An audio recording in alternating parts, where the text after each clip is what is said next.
was sitting on the table before me. And I reached out with one hand, and I flipped the book open. And I saw one word immediately. That word was forgiveness. And I picked the book up and I read these words. How willing are you to forgive your brother? How much do you desire peace instead of endless strife and misery and pain? These questions are the same, in different form. Forgiveness is your peace.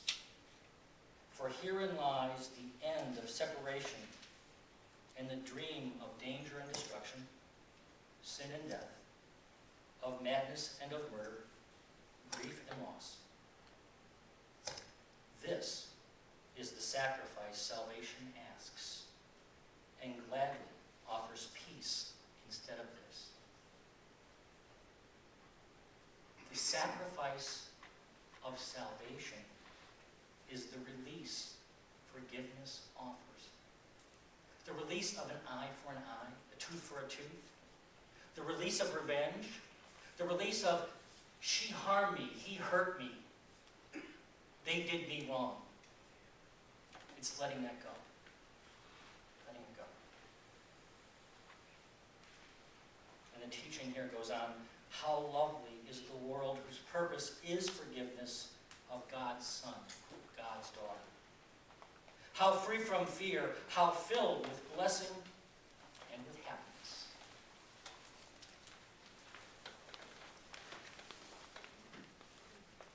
What I want you to know is that even before I read those words, as soon as I saw the word forgiveness, that depression lifted from me. It felt like angels lifting a burden. Honest to God, that's what it felt like angels were lifting us up. I felt a lightness and a freedom. It was just like that. It was a holy instant. It was, in my life, one of my miracles. What I have just described is the second stage. It's the decision stage. And I take gentle and admiring ministerial disagreement with David Owen Ritz here. He points to the third stage, which I'll get to in a minute, as the most important. I believe, based on my personal experience, that the decision stage is the most important. Because the decision stage is that time when you say, I am ready to heal. Enough. Enough. I am ready to heal. For me, that was the most important stage. That is what opened the door to my experience of healing. That was there all the time.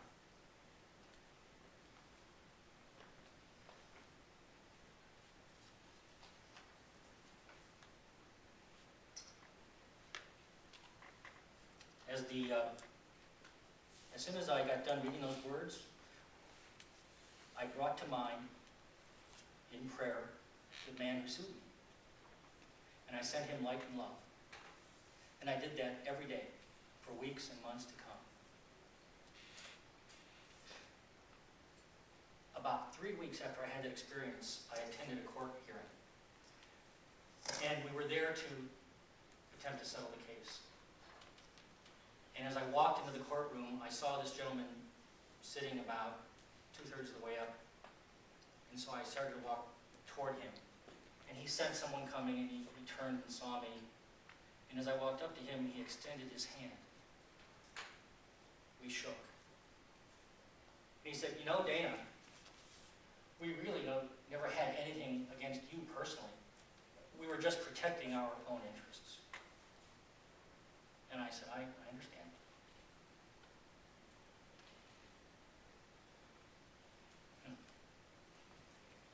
The power of forgiveness.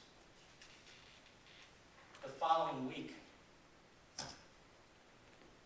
because the case settled that day, the following week I reflected upon all that had transpired, about all of the emotional changes I'd gone through, about the spiritual gifts and tools that I'd been given and that I'd used. And I came for the, really, and this is relatively late in my life, I came for the first time to really appreciate the power of forgiveness, its alchemical effect, the alchemy of forgiveness. Because you see, it transformed, it alchemized the water in my body. I know it changed me on a cellular level.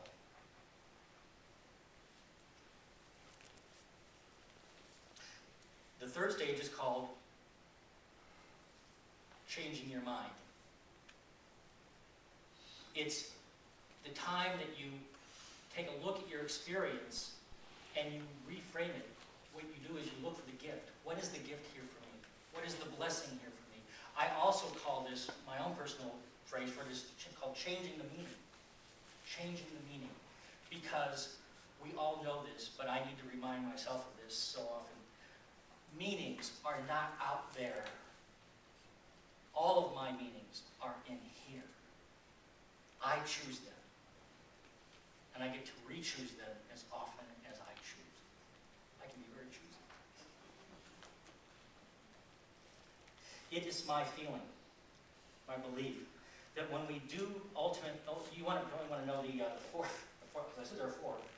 For those who keep track of these things, the fourth stage is called, I hope you're listening. The fourth stage is called moving on. And it's simply this, it's just taking what we've learned and using it as we move forward. Not forgetting it, remembering it, and going, oh yeah, I've been there, done that, and I learned this. And I'm using it as I move on. Now I suspect that when we do meet our first aliens, that they are not going to look at us as ugly bags of mostly water. That they are going to look at us as we see ourselves. They're going to see sacred vessels of holy water. As we courageously admit whatever is hurting us, causing us distress, as we make the decision to say, I'm ready to heal. As we're ready to see the blessing in all experience and change our minds. As we're ready to move forward in life. Our holy water will be made clear and bright. Can I get an amen? Amen.